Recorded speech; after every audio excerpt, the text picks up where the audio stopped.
अभी UPSC CSAT का question हुआ, पेपर हुआ, और उसमें एक और सवाल बड़ा प्यारा सा आपके सामने विभाजकता का पूछा गया, और यहाँ पर ये था कि 32 के पावर 5 और 2 के पावर 27 हमारा किससे डिविजिबल है। देखिए, पावर वाला खेल आप तभी खेल पाते हैं जब मेरे भाई दोनों संख्या समान दिखती है। अगर देखोगे तो ये 2 का पावर 27 है ना, तो ये भी कहीं ना कहीं 2 का ही पावर है, बस आपकी नजरों से थोड़ा सा ओझल है, इसको आप पहचानो। ये 32 नहीं है भैया, ये 2 का पावर आपका 5 है, और उस पर कितना लगा रखा है, 5 लगा रखा है, प्लस मेरे भाई 2 का पावर कितना हो जाएगा, 27 हो जाएगा। आप बोलोगे गुरुजी 2 का पावर 5 इंटू 5 25, और ये 2 का पावर कितना हो जाएगा मेरे भाई 27। हम यहाँ पर कॉमन कितना ले सकते हैं, 2 के 25 पावर कॉमन ले सकते हैं, तो यहाँ कुछ भी बचेगा तो नहीं बचेगा, यानी 1 हो गया। और 2 के 27 पावर में से 25 पावर ले लिया तो 2 के 2 पावर मेरे भाई बचेंगे। कुल मिलाकर के मेरे भाई यहाँ पर 2 का पावर 25, और ये 4 जमाई कितना हो जाएगा, 5 हो जाएगा। अब ये संख्या किससे कटेगी, या तो 5 से कटेगी, या 2 से कटेगी, या इनका पेयर 5 इंटू 2 10 से कटेगी। तो कौन सा ऑप्शन है, सी फॉर का होना प्यार है। एक 5 यहाँ से उधार लेना, एक यहाँ से 2 उधार ले लेना, 10 से काट लेना, क्या खत्म है।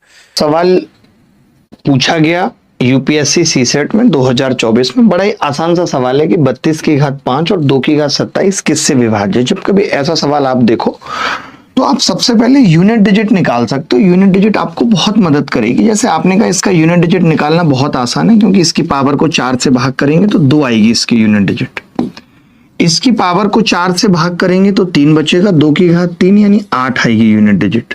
जब 2 और 8 को मैं जोड़ रहा हूं तो मैं देख रहा हूं कि 0 यूनिट डिजिट आ रही है, यानी कि अगर 0 आ रही है तो ये सवाल 10 से कटेगा। जब भी कभी इस तरीके का सवाल आता है तो हम यूनिट डिजिट आसानी से निकाल भी सकते हैं, क्योंकि यूनिट डिजिट हमने पढ़ा है कि भाई यूनिट डिजिट अगर निकालनी है तो उसका मतलब यूनिट डिजिट से।